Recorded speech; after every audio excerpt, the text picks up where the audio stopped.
In this on-demand training, we will be reviewing the commitment to permanency domain within the CANS. The commitment to permanency domain encompasses 129 through 139. You will notice that these are broken up into two sections. 129 to 131 will only be scored for substitute caregivers. 132 to 139 should be scored for biological parents or any other individual under consideration for permanency. For items 129 to 131, a substitute caregiver would be anyone caring for a child who is not a birth parent or adoptive parent. Examples include biological relatives and substitute caregivers for intact, specialized foster homes, relative foster homes, and foster homes for placement. And when a child is placed into congregate settings, the current living situation is congregate care, such as residential homes, group homes, ILOs, or TPLs. You will not need to assess the substitute caregiver. When looking at items 132 to 139, examples of primary caregivers would be biological parents, grandparents, step-parents, paramours, or any other primary caregivers living in the home for intact. Within placement, this would include birth parents, pre-adoptive parents, paramours, step-parents, grandparents, and any other primary caregiver living in the home. And within the congregate care setting, when the goal is return home, guardianship, or independence, or when the status is pending, the birth parent should be assessed whenever possible. 129, collaboration with other parents or caregivers. This item is looking at the substitute caregiver's relationship with the biological parent or caregivers and how they work with those caregivers in child rearing activities. Is a substitute caregiver communicating and collaborating well with the bio parents and or other caregivers to support development and well-being of the child? When we look at the actionable scores on this item, a 2 would indicate limited adoptive collaboration. This would be a caregiver who's having moderate problems with communication and collaboration with parents or caregivers with regards to issues of development and well-being of the youth. And a 3 would be significant difficulties with collaboration. The caregiver has minimal collaboration or is destructive and sabotaging communication among other parents and caregivers regarding issues related to development and well-being of the youth. 130, caregiver support for permanency plan goal. This item is rating the degree in which the substitute caregiver is supporting permanency plan goals. This includes supporting the bio parents in doing the necessary things to allow for reunification with their child. If we look at the actionable scores on this item, a 2 would be a caregiver who is ambivalent or uncommitted to supporting permanency plan goals, including reunification at this time. And a 3 is a caregiver is uninterested in supporting the current permanency plan goal. 131, inclusion of the child in the foster family. This item rates the degree to which the foster family members accept and welcome the foster child as an equal member of the family. This can look like the child being included in all family celebrations and events, and the child's milestones are treated equally to other children in the family. Looking at the actionable items on this, a 2, at least one parent treats the child as an unequal member of the family. The child is sometimes left out of family celebrations, trips, and events. The child's milestones are not acknowledged in a manner equal to that of other children in the family. And a 3 would be a child's status in the foster family is beneath that of other children in the family. The children may be left behind when the family takes trips, and the child's milestones are ignored when those or other family members are celebrated. Some or all of the family members ignore or resent the child's presence in the family. 132. Parent participation in visitation.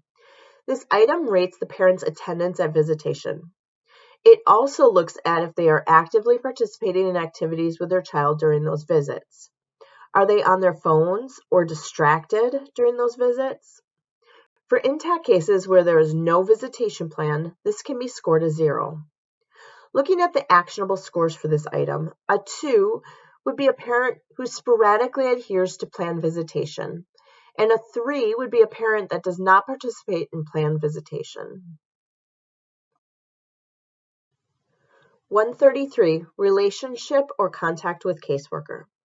This item describes the parent's relationship and level of responsiveness and cooperation with the child's caseworker.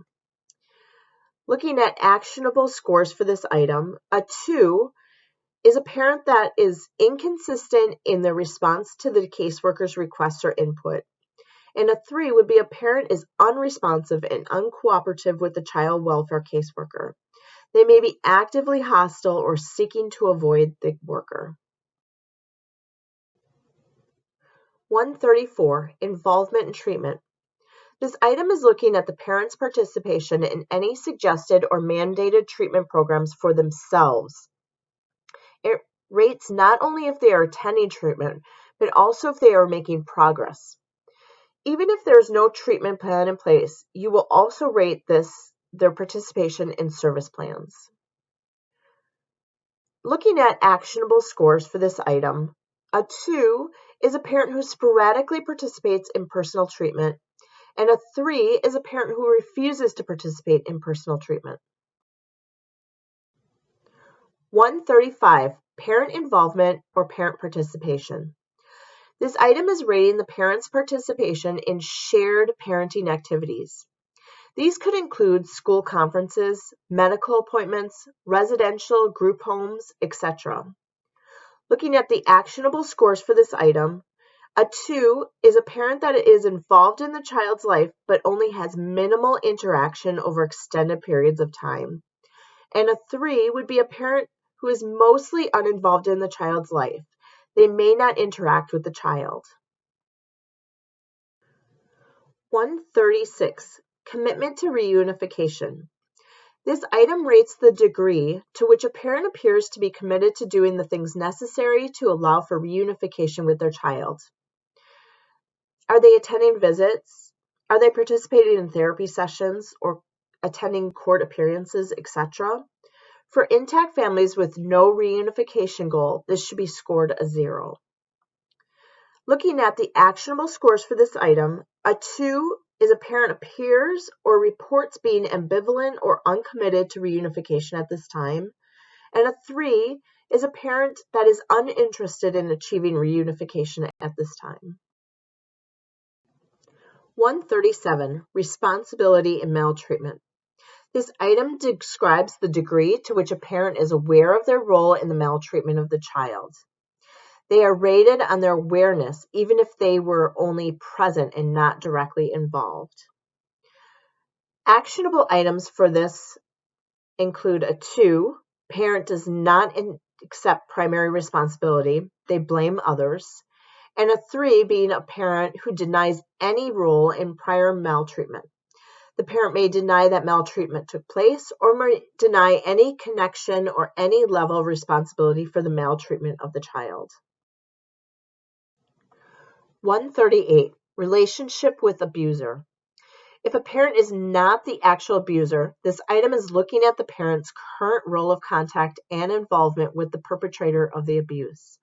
This item can also be used to rate a parent who is in contact or involved with anyone who may have abused children in the past, not just their children. Actionable scores for this item. A 2 is a parent remains in relationship with individuals who were involved in earlier maltreatment. And a 3, the parent remains in a relationship with individuals who were involved in earlier maltreatment and denies any risk with these individuals, or parent continues to associate with individuals who could be harmful to the children. 139. History of maltreatment of children. This item describes whether the parent has any prior history of maltreatment of children in their care. Looking at the item levels, a 0 is no history of maltreatment, a 1, only the current episode of DCFS involvement, a 2, 2 indicated cases, and a 3 is 3 or more indicated cases or any episode ending in termination of parental rights. The next slides will include some practice. True or false? 129 to 131 are scored only for substitute caregivers, and 132 to 139 are only scored for bio parents, but also include individuals under consideration for permanency and paramours living in the home. True. All caregivers need a commitment to permanency domain scored, but one section will be scored only depending on the caregiver's role and what the placement goal is. How would you score 132 parent participation in visitation for an intact involved bio parent without a safety plan? 0. Since the children are still in the home and there is no visitation requirements, we would simply score this 0. How would you score 133 relationship or contact with caseworker for a parent who generally follows through with appointments but may not always stay in contact with their caseworker? 1. Parent does not always stay in contact with the caseworker. Parent is generally good about following through with appointments. True or false? 134 involvement in treatment is rating a parent's level of participation in their own suggested or mandated treatment. True. Keep in mind this item would rate not only their participation in treatment, but also any service plans put in place.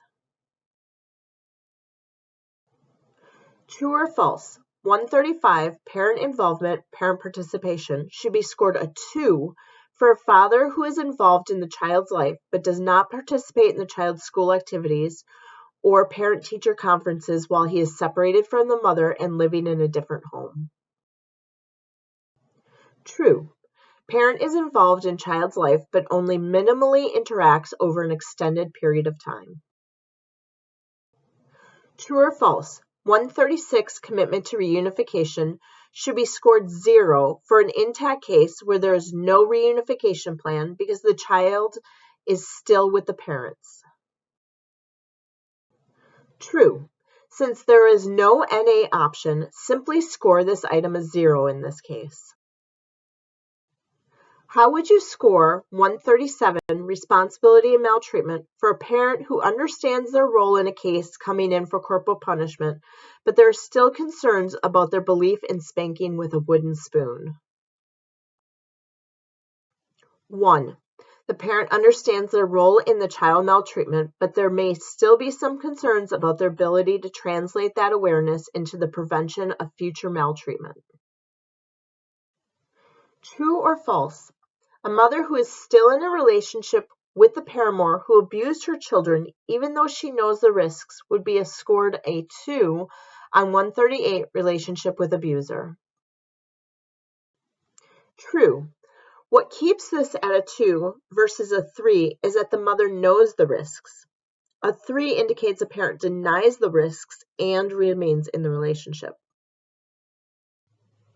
How would you score 139 history of maltreatment for children for a parent whose only involvement in DCFS is the most current case?